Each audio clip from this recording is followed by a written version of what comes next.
Irina Frigieri. I'm Deputy Project Manager of the I4MS initiative. So, what is the I4MS initiative? I4MS initiative, which stands for ICT for Manufacturing SMEs, is a European initiative that started 8 years ago with one clear objective in mind, that of helping manufacturing SMEs in their digital transformation. It does so by promoting knowledge exchange, cross-border collaboration, and access to different funding opportunities. This initiative was divided into 4 phases. Now it's currently in phase 4, and during this phase there are 8 projects or innovation actions, as we call them, that will provide technical, financial, and mentoring support in the different technological areas which are considered as priority in the initiative. So here you can actually see under each technology the projects that can offer support. So you have for artificial intelligence, AI radio, and Kit for SME, for cognitive systems and human robot interaction, Better Factory and projects. For digital twins, you have Digit Brain and Change to Twin, and for change to twin. And for laser-based manufacturing, you have Pulsate. So what are the opportunities for SMEs under the I4MS umbrella? So if you are an SME, you can, of course, access the online community and network with peers and stakeholders from the European manufacturing ecosystem. This community is a central information point. So here you can find the latest trends in technology, market, and it's also always updated with news and events, but also funding opportunities. You can also apply to the brokering system. So we have created a brokerage system with a matchmaking purpose. So if you are a manufacturing SME, we invite you to submit your needs here, and we will help you get matched with the best fitted innovation actions to help you in your digital transformation. You can also get a free ticket to the Event Factory event, which will take place in Spain, Barcelona, by signing up to this brokerage system. You can also have access to finance. So here you have a general overview of the open call calendar. So like I mentioned before, all the innovation projects will provide support to SMEs and in some cases even digital innovation hubs to test certain technologies in application experiments. So there will be almost 40 million euros distributed in different open calls. So if you want more information, I invite you to enter the I4MS website, and there you can find the descriptions of all these projects as well as a link that will redirect you to their corresponding web pages. So what other opportunities does I4MS offer if you're not SME? Well, there are different types of opportunities. We can offer, for example, a catalog of training. You can get access to webinars like this one. We can promote world-class events. But I would like to highlight these important ones. The manufacturing community that I mentioned before, the participation in the working group. So we have 2 ongoing working groups, best practice on digital transformation and upskilling challenges in the manufacturing industry. And the goal is to draw policy recommendations that may be used by the European Commission when launching new programs. And last but not least, to become I4MS contact point. So here I would like to make a call to action if any organization that is supporting SMEs, another European project, or if simply any activity related to digital transformation, to join us and help reach SMEs and help us disseminate the benefits and opportunities that the I4MS can offer at the local level. So please join. We will offer support in different activities. And of course, you can check this webpage or contact me directly for more information. And with this, I close my short presentation. And now I'll give the floor to Alyosha Pash, the I4MS ambassador and technology transfer director at Atos Research and Innovation.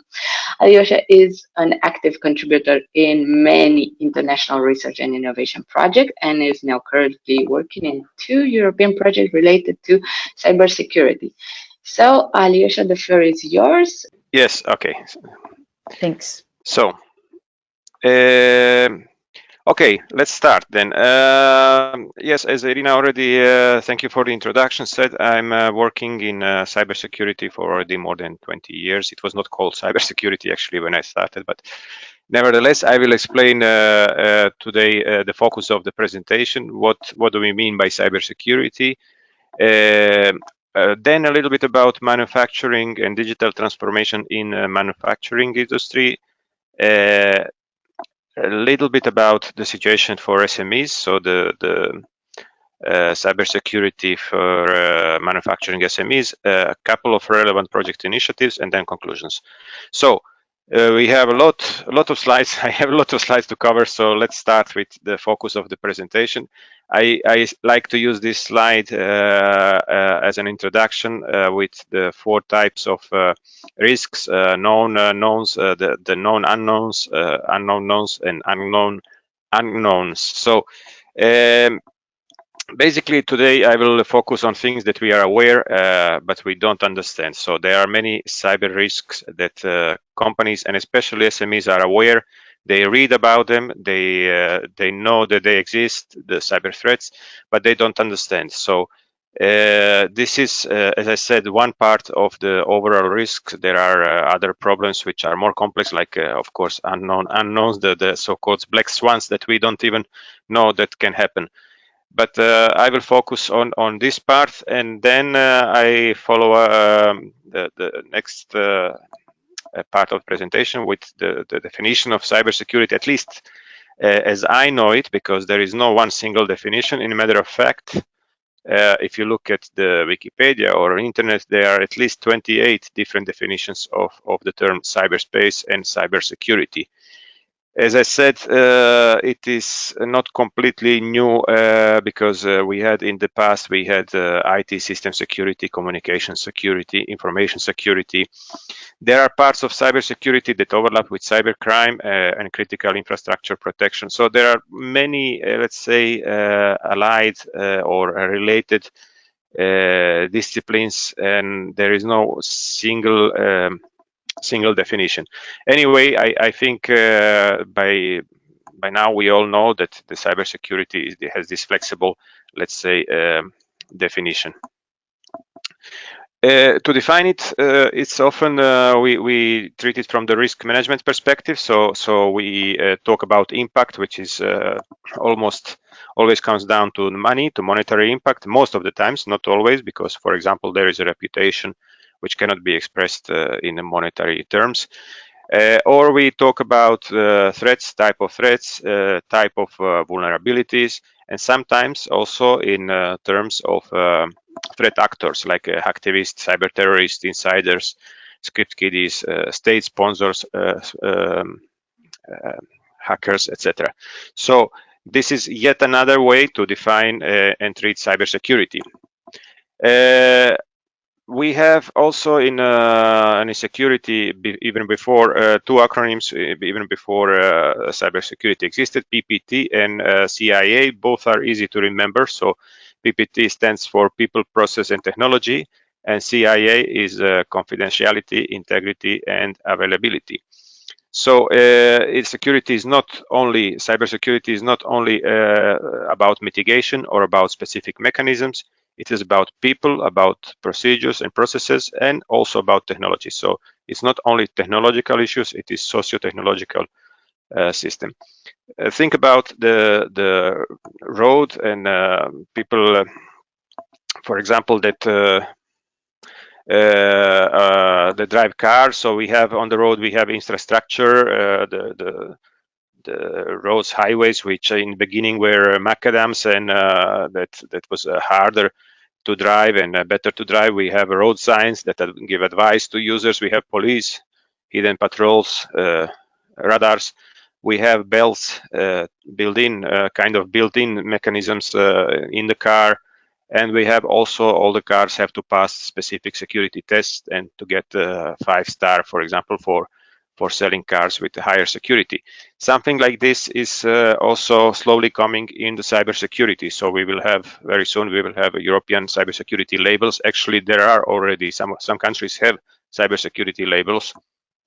We have infrastructure, technological mechanisms to make harder and more secure infrastructure. We have a kind of road signs, let's say, advices to users when something happens, like privacy advices or security advices, etc. I think the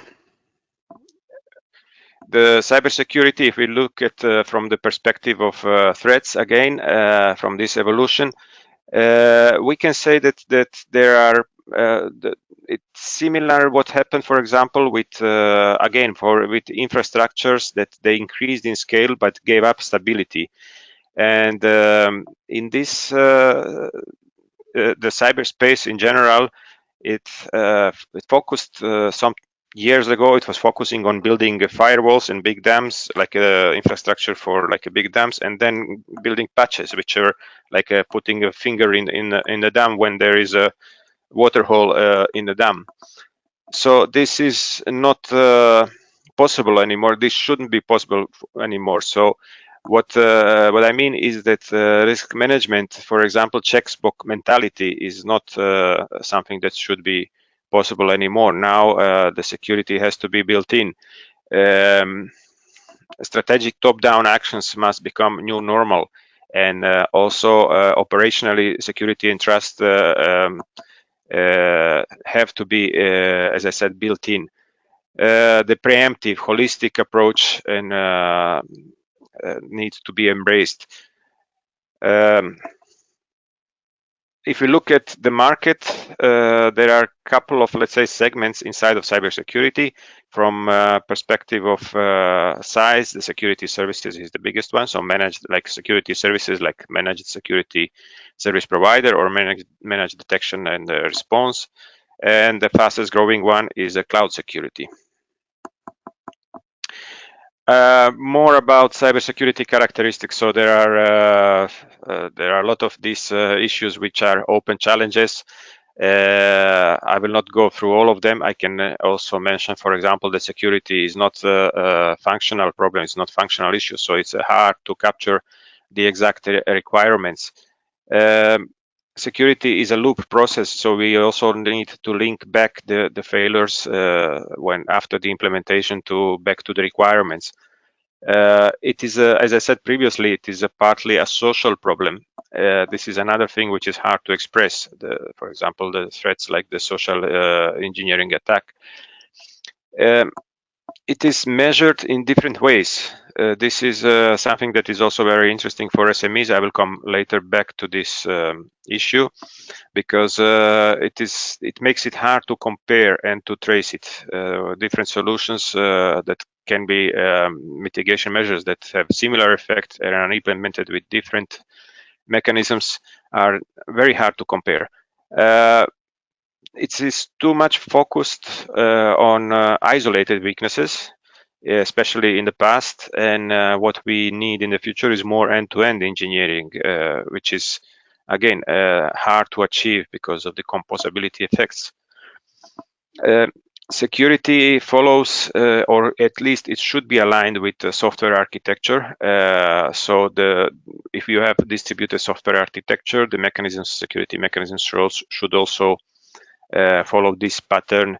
It should be agile, scalable, loosely coupled, cooperative, whatever systems you already have, characteristics of the system that you already have.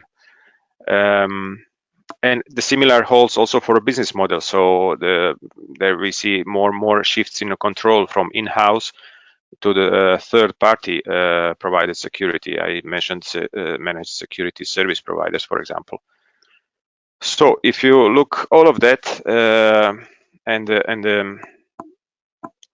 the current market, now we will focus on digital transformation and on manufacturing sector. So what is different when we talk about cybersecurity in the manufacturing sector?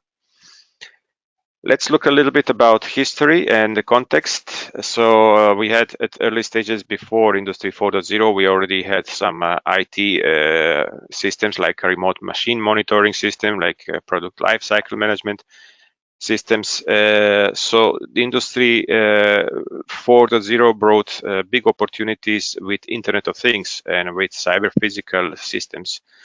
We have another important paradigm, which is digital twins, that allows for the prediction of future conditions, but also brings new risks and challenges. Then we have other characteristics, for example, existence of the community and value. That many things are built in ecosystem of partners, infrastructure, shared data spaces, data exchange. Digital transformation, yet another fancy term that is recently introduced, and in relation to this term, Gartner, for example, introduced the term digital security. So what it is and what is the difference between digital security, at least as Gartner understands it, and cybersecurity? It is convergence of information technology and operation technology systems. So this border domain, it's expanding cybersecurity to provide trust, protection, and safety for cyber physical assets.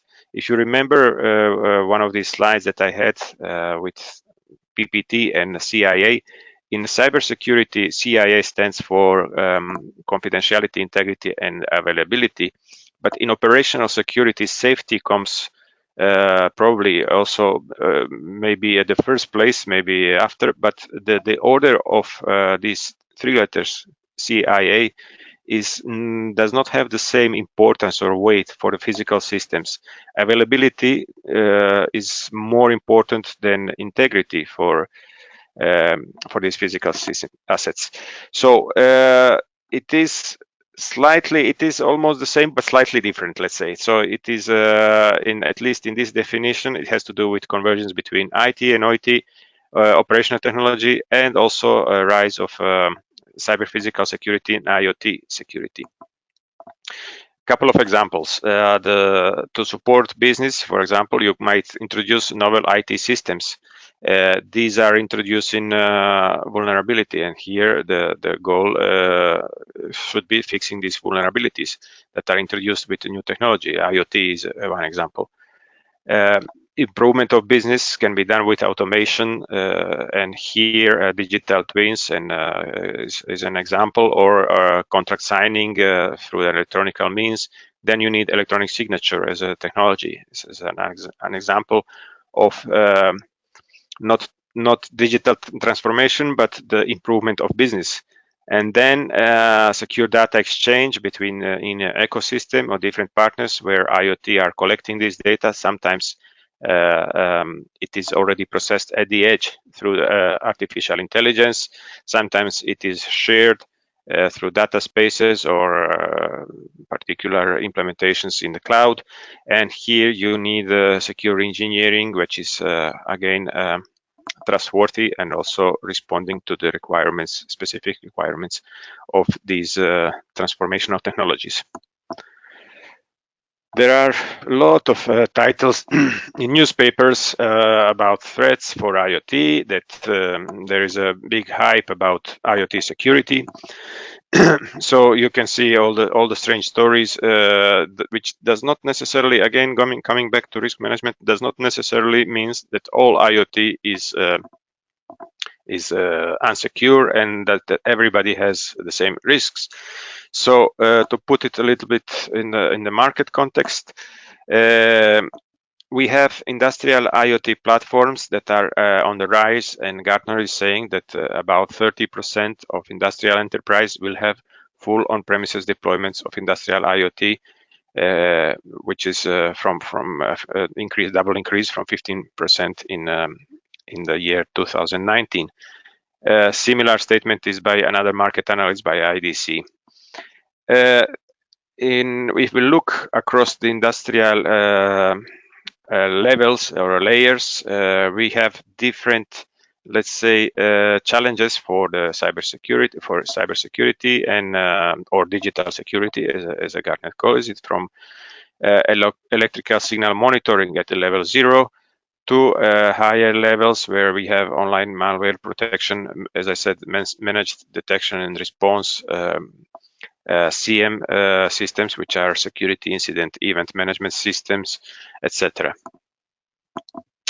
IoT devices are definitely the biggest worry. There have been many attacks. Even these titles that I showed are a little bit alarming and too sensational, but there are some real attacks. And if we look at the type of IoT systems, especially medical imaging systems, have been under threat. Type of threats, exploits, and malware are the biggest one, followed by the bad user practice, which is corresponding to poor passwords, phishing, or cryptojacking attacks. So these are the typical, let's say, attack. But why the IoT? Why IoT is ideal entry point, and especially industrial IoT? So in a network, the endpoints are devices that are connected to internet. So we are always using this word endpoint, and it obviously includes IoT devices, Internet of Things. Every endpoint provides a potential point of entry for a bad actor, for a threat agent, and it's exposing the network to the outside risk. So when it's infected with a malware, IoT device can be used for different purposes. For example, botnets to launch distributed denial of service attacks, or I don't know, some other type of threats. Unlike many other IT devices or endpoints, the amount, the vast array of hardware and operating system that exist for IoT, it makes it impossible to protect all different IoT devices in the same way. So the single malware prevention agent that is compatible for the most IoT platforms is not existing. It has to be customized or written from the start, from the beginning. Apart from this, there is a poor password security practice related to IoT. There is also very weak device and network security posture that makes these IoT devices very easy to target. For example, many IoT devices are unpatched or they run on outdated operating system. So this is an example animation that is also exemplifying this complexity that is happening right now. So we have different, as I said, different providers, different security policies across IoT systems, pieces of integration of different pieces of software that bring security which is not composable, let's say, etc. Compliance, obviously, outsourcing, contractual risk, etc.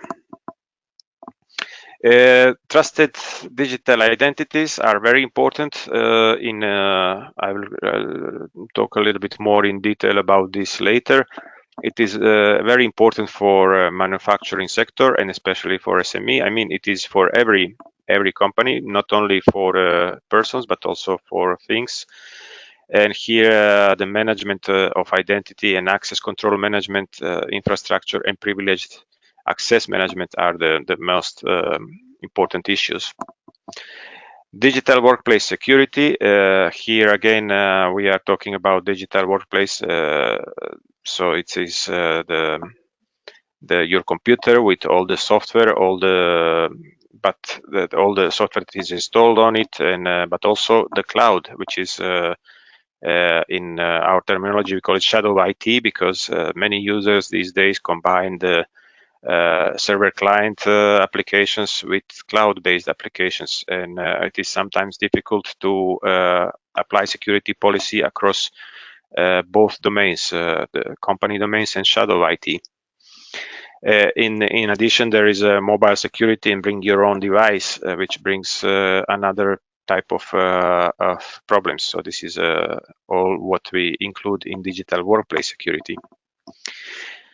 IoT and operational technology security convergence. I already mentioned this. There are issues like zero trust infrastructures with different mechanisms to discover and unauthorized devices on the network and eliminate threats. Managed detection and response for converged OT, IoT.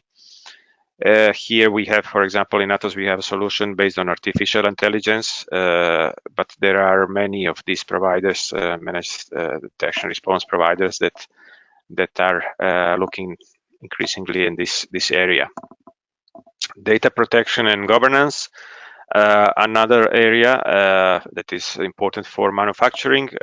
Here we talk about security governance, compliance, also risk assessment, and data protection. So here, of course, the privacy is very important. It's not only about protecting by encryption, but also the practices and that are important, what to do, like procedures and reporting what to do in the case that the data breach happens.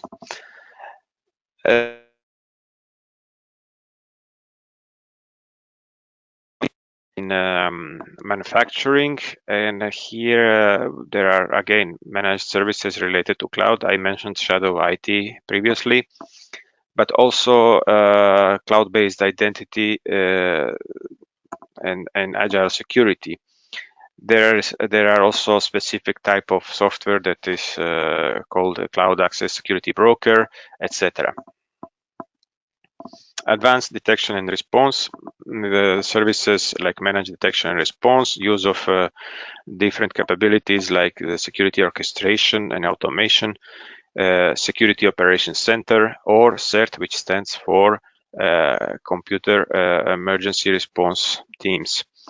These used to be, in the past, they used to be only on a national level and very expensive services to have a specific team for emergency response. Now it is becoming common practice for large companies to contract to have their own CERT and SOC services, or to use these services from the managed security service provider.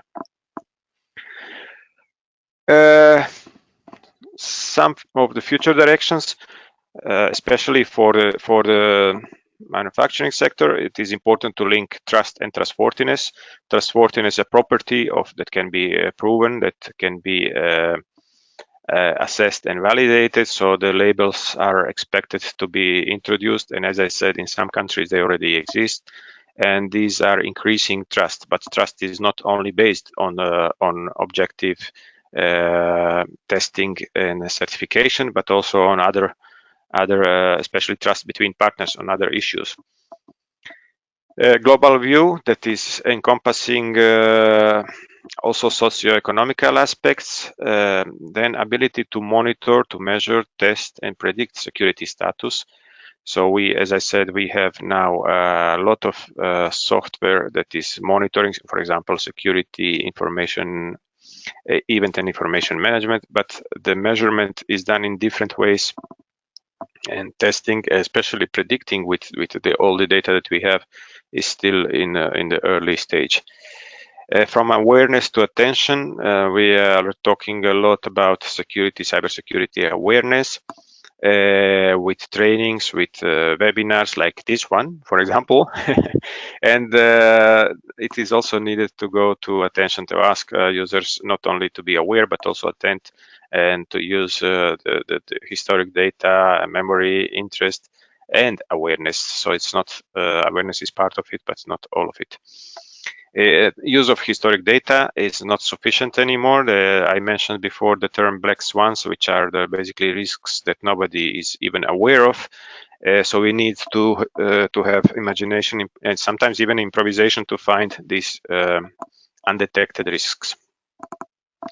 Conclusions for this part. This is the first part, let's say, of presentation. Cybersecurity is increasingly strategic topic. So this is good because the many chief level officers, they are aware of it and give it priority. However, on demand side and in manufacturing especially, they don't know what the cybersecurity needs are in 4 years from now. So when it comes to the research projects, there's a kind of challenge-driven research or hype-driven research, but we don't really know in 4 years from now if this is going to be really applicable. Cybersecurity is not yet another challenge. We have many other IT technologies, big data, artificial intelligence. However, it is for many different reasons. It will take some time to explain all these different reasons, but it's not just comparable to these challenges, technological challenges and topics. One is, for example, fragmentation of the European market. Each member state has its own national champions and own let's say the preferences for the cybersecurity providers. It is a sensitive topic. Dynamicity of the market, it is changing very rapidly, so much more than the other IT sectors or segments. As I said, it is not only 4 years from now, but even 1 or 2 years from now, it's difficult to predict sometimes. Okay, so is this actually all relevant for SME? Is this transforming cyber risk for small and medium enterprises? Let's say, what does it mean to manufacturing SME? Here are a couple of examples about fitting the frame and a picture between large and small company. There is, for example, a lot of talk about cybersecurity based on intelligence-driven capabilities. Here, the artificial intelligence, but also big data or machine learning capabilities. These are typically very advanced predictive capabilities that are more that are very expensive and new, and still only in domain of the large enterprises. Most of the large enterprises are experimenting still with this predictive security mechanism, so it's definitely not really within the scope of the SMEs. The global capabilities, again, I mentioned teams like Security Operational Center and computer emergency response teams. These are usually for the large enterprises. These are some of these SOCs as a service start to be now provided also for SMEs, but this is some, let's say, piece of the services that is more targeting large enterprises. End-to-end capabilities, similar in a similar way, the integration of the whole life cycle of cybersecurity, from the prevention, prediction, monitoring, detection, response, recovery. These are typical phases of the cybersecurity that need to be more and more integrated. But as this is happening in the large enterprises, for the small and medium enterprises, it's more likely that it will happen through managed security service provider. Now, when it comes to security expertise, this is something that SME has to decide, the in-house or external. This is important decision related not only for consulting, but for any service like integration of security products, operation of security products, assessments, etc. Adaptability. There are a lot of policies, security policies or infrastructures that are maybe too big for SMEs. This is also why many SMEs use cloud, because it's scalable. They can start, a startup, for example, can start with very cheap and or low cost infrastructures and then scale as the business grows. This is also now possible also for security. The security policy, security mechanisms need to be scalable and adaptable for the growth of the SME. Automation is something that is good for both for large and small. It is always about efficiency and cost effectiveness. Here, I mentioned the type of tools which is now in hype, which is security orchestration automation. Basically, it is about automation through invocation of different tools, and these are a type of technologies that is good or applicable to both large and small companies. Think about, let's say, 4 types of SMEs. So one is SME, niche SME, the small manufacturing firms that wants to keep the tight rein on its assets to guard their jewels.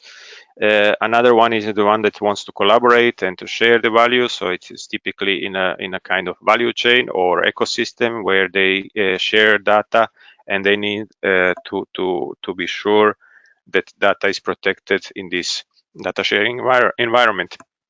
The third type is about growing SME or startup that must consume more and more cloud services and mobility services. And the fourth type could be, for example, the leader of the revolution, the highly innovative SMEs that has cyber physical products or systems, and they need to pay more attention, for example, on people-centric security and the digital workplace. As I said, kind of the workplace where they have digital twins that is also receiving data from the physical assets. So these 4 different type of SMEs would typically need the different type of solutions.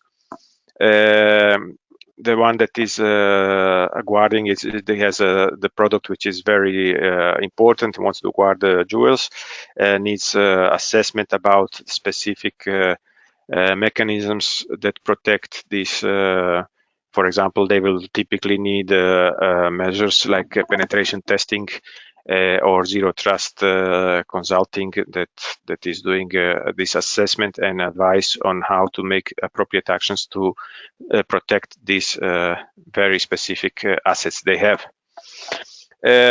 To share the value and expand the empire, there's a lot of effort should be done, is linked to identity, management of identity.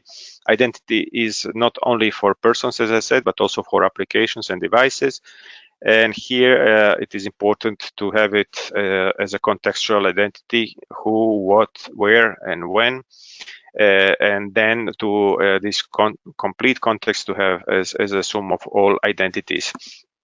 There are different type of access controls. We know that almost these days we don't use nobody is using the access control based on identity only. So now for access control, at least the role is, so it's called the role-based access control. This is quite common. But we also have, increasingly, we have context-based access control when it's based on identity, but also on identity of things, like the phone that is telling what is your location, where you are, what time of the day is, etc. So these context-based access control and user-centric identity are now the latest technologies that should be taken into account by any SMEs, even if they are collaborating with other SMEs or if they are expanding their expanding their business and grow and getting bigger. Indicators and measurements. I think I mentioned this before. This is one of the issues that is very important, but is still it has been challenged for many years and is still not completely solved. Here you have examples of 2 types of indicators: key assurance indicators and key security indicators. I will give an example to make this more clear. For example, you have a security policy to change password every 3 months. In this setting, the first key security indicator is whether you have a mechanisms that requires users to change password every 3 months. So these mechanisms could be a kind of reminder, your password expired, you need to change it. The second key security indicator is a number or percentage of employees for which the password change has been actually invoked, or it was checked that it was not necessary. So this requires to know the internal or implementation mechanisms for instance, the existence of the password change forcing event. This is a key security indicator. You want to be basically sure that the control mechanisms is working. You don't care if it is effective. You just care if it's working or not. For instance, people might change the password and change it back to the old one, which is not really effective, but it is still working. But from the security perspective, after 3 months, they change it back to the old password. There is only ephemeral instance in which they have the same password. In the case of key assurance indicator, we really don't care how you did it, how you implemented it. So we just check the percentage of the employees whose password changed over the past 3 months. So this is an example where the both technical and non-technical solutions, so technical and policy and procedural solutions need to be done. So we need evidences for both of these type of indicators. Going back to this notion of known unknowns, it is for SMEs, it is sometimes very difficult to decide about whether they have to invest more money, whether they need more trust in things like cloud brokers that are, I mentioned, cloud access brokers, or in data sharing, or they need to have less trust. I also mentioned zero trust concept, which is the zero trust infrastructures, and that no devices, when the new device is detected on the network. Do they need more speed or less speed? So the more speed is related to automation, time to react, situational awareness, or less speeds, which is related to encryption. If you introduce encryption, it is basically overhead, so it is slowing down, especially when we talk about Internet of Things. Big data or small data? Yes, the big data is bringing more security intelligence from unstructured sources. So we have many threat intelligence sharing sources that are also using unstructured information. Or we need a targeted, time-limited collaboration. Software-defined versus hardware-defined. Software-defined policies or things like a trusted platform module, homomorphic encryption, etc. To put awareness, to put risk, and to put cost. So these are more related to the social issues and the business economic issues. These are the typical questions, so for SME, but also for other types of company. Is blockchain strategic? Yes. But what is the question? We had this type of hype with the blockchain to use it for everything, and many things could be solved without blockchain. So before you jump on the blockchain wagon, you have to ask yourself, is there another way to solve it? We will see later. I will show you one project where the blockchain is used by introduced by the large manufacturing company. It is Siemens in the project, and this is in this project, for example, we are analyzing the risks that are coming with introduction of blockchain, which is also in this introduction of blockchain is impacting SMEs. So relevant projects and initiatives. Okay, first project that I want to mention is related, it's called FISHY. It's related to development of a functional platform for cyber resilience. It is developing evidence-based security assurance certification methodology and methodology model for a system of supply chains. Probably I did not include links here, but you can contact me later. These are a couple of projects that I'm not personally involved, but I was looking for the projects that are close to this topic, cybersecurity for manufacturing SMEs. Another one is called Quality. It is a digital reality in zero defect manufacturing, and it treats topics like autonomous quality, zero defect manufacturing, and it's financed by the Horizon 20 and Connected Factory 2 program, digital manufacturing platforms for connected smart factories. It is developing modular cybersecurity framework for manufacturing with different areas that are covered, and integrates different tools with different TRLs, technology readiness level, in order to fulfill needs of the companies. There are particularly important 4 pilots. I'm working in 2 of these, Concordia and Cybersec for Europe, because they are pilot projects, so they are not only projects, but they are also pilots for the future European Cybersecurity Competence Center. European Cybersecurity Competence Center will be based in Bucharest. It will be new central European agency based in Romania and Bucharest, but there will be network of national contact points and national nodes, and also the community of researchers and competence centers. This community, these 4 pilot projects are, as it is now, a pilot community of this competence center. So there are many sectors. If you look at manufacturing, is only present in Cybersec for Europe, where I already mentioned this pilot with Siemens, but we have also related pilot with Fiat in Concordia. Fiat is having so this slide, sorry, first comes cybersecurity for Europe.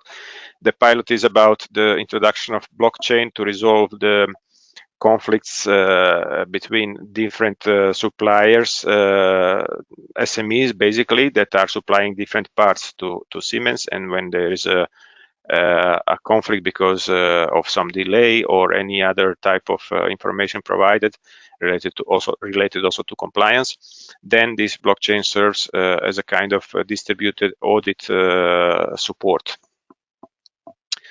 In Concordia, I said there is a pilot with Fiat, with a manufacturing company, but it's related also to mobility. And again, I don't have specific link here. You can contact me if you want more information or more details about this pilot. The time is running, so I will go to conclusions. The cybersecurity for manufacturing SMEs can mean many things. So it is all about exploiting data, identities, infrastructure that are evolving, regulations that are emerging, and the key question is here: how much is at risk for specific SME in the manufacturing, and do my risk increase as I spend less, or do they decrease as I spend more? Less budget, is it less safe? Is it every euro, is it useful to spend on security? So here is a typical thing of exposure to find optimal investment for SMEs, because it does not necessarily mean that once that you start to spend more and more, that you will be more and more secure. This is not so easy to calculate. It has to be optimally fit to do your risk profile, to your risk exposure, cyber risk exposure. So this is why, again, I've said this is a risk assessment, and this identification of the known unknowns is very important. Known unknowns of cybersecurity, we need also to link objective, like a legal, subjective perception. Trust, for example, is quite subjective, and acceptable, like the attitude issues in this risk assessment. Risk for me versus risk for others. I said that some of the things, for example, industrial Internet of Things, can be entry point for the threats, and even if they are not threat for you, they could be risk for your partners. So for the other in a supply chain or in a value chain. Organizational culture, it depends also on organizational culture, strategy, trust, relationship, cooperation, profile, or appetite. Some companies are willing to accept more risk in this equation of optimization between investment and risk. Yeah, defend like the football team does, which means that the modern football teams, they defend all, and there is no weak point in the football team. So it's not only goalkeeper that is defending, but all 11 players are defending.